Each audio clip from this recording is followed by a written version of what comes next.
साथियों, हमें कभी कोई शॉर्टकट नहीं लेना है।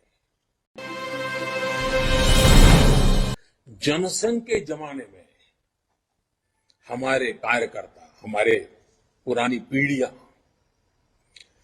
जिन नीतियों पर डटे रहे, जिन नीतियों को लेकर के चलते रहे, कार्यक्रम करते रहे, उसकी मुख्य धारा थी राष्ट्रभक्ति, राष्ट्रहित, राष्ट्र सेवा, राष्ट्र निर्माण। यही प्राथमिकता थी। हम सत्ता से कोसों दूर थे, फिर भी उस जमाने के छोटे छोटे हमारे कार्यकर्ताओं का मातृभूमि के प्रति प्रेम,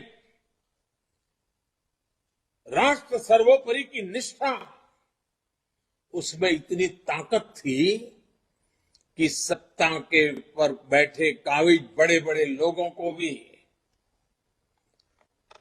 भारतीय जनसंघ की उस राष्ट्रभक्ति और राष्ट्रीय विचारधारा को वो कभी चुनौती नहीं दे पा रहे थे।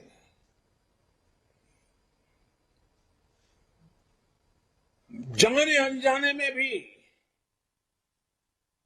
उसके महत्व को समझना पड़ता था।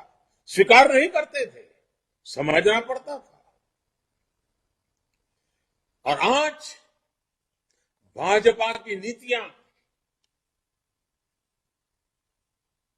उसी राष्ट्रभक्ति से प्रेरित होकर विकास पर केंद्रित हुई है, विश्वास पर केंद्रित है। इसलिए साथियों, हमें कभी कोई शॉर्टकट नहीं लेना है। हमें देश हित से जुड़े जो भी बुनियादी विषय हैं, जो कोर इश्यूज हैं, उन्हीं पर आगे बढ़ना है।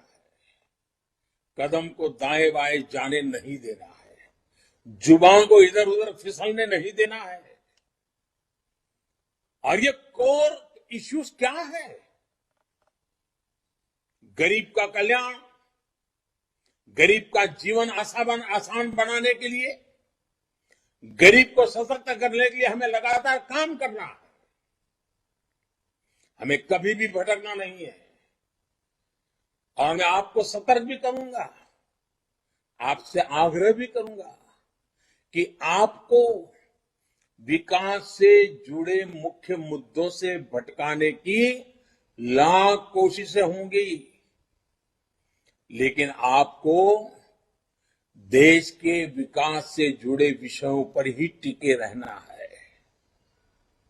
हम देखते ही हैं कि आज का किस तरह कुछ पार्टियों का इकोसिस्टम पूरी शक्ति से देश को मुख्य मुद्दों से भटकाने में लगा हुआ है।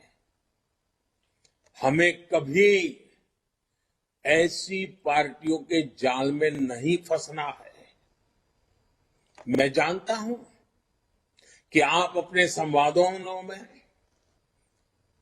बातचीत में, संबोधनों में, पत्रकार वार्ता में, अगर आप कहते हैं कि हमारी सरकार ने 2014 के बाद गरीबों के लिए 3 करोड़ घर बनाए, ठीक है,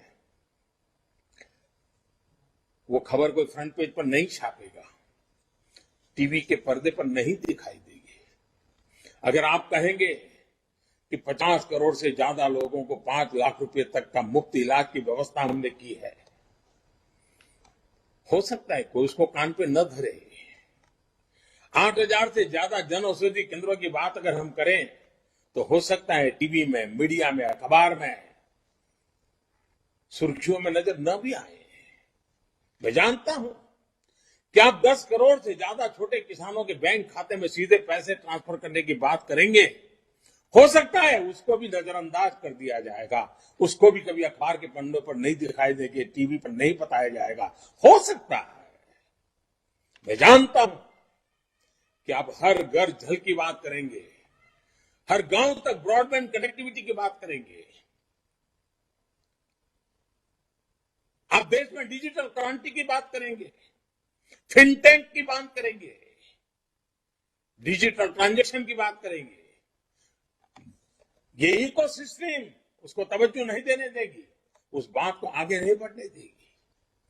आप प्रधानमंत्री म्यूजियम बनाएंगे, डेमोक्रेसी के ट्रू स्पिरिट को हिंदुस्तान के आजादी के अमृत महोत्सव में लाकर के खड़ा कर देंगे, तो आंखें मूंद ली जाएगी, चुपकीदी रख ली जाएगी। होगा। अब जितने भी अच्छे काम कर रहे हो, कोई पब्लिसिटी नहीं मिलेगी, कोई हेडलाइन नहीं बनेगी, टीवी पर वो बात चमकेगी नहीं।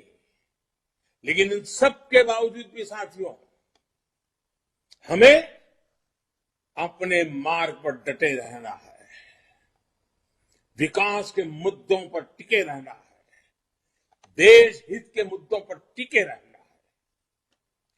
कभी न कभी मजबूरन उनको भी इन मुद्दों की सकारात्मक रूप में स्वीकृति देनी ही पड़ेगी।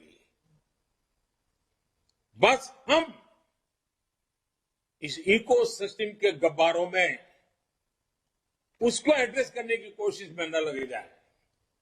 साथियों, ऐसा करके ही इस अमृत काल में हम देश की राजनीति को पूरी तरह विकास पर केंद्रित कर पाएंगे।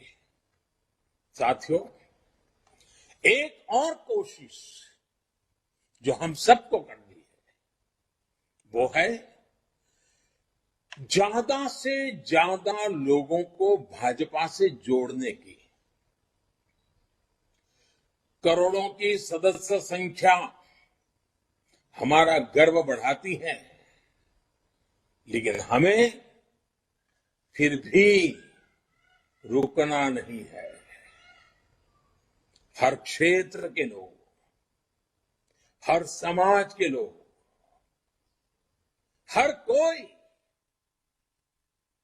भाजपा को अपना माने, अपने सपनों का प्रतिबिंब भाजपा में देखें, अपने संकल्पों का सामर्थ्य भाजपा में देखें। भारतीय जनता पार्टी ऐसा वटवृक्ष हो, ऐसा गुलदस्ता हो कि समाज के हर व्यक्ति को उसमें अपने सपने नजर आते हैं।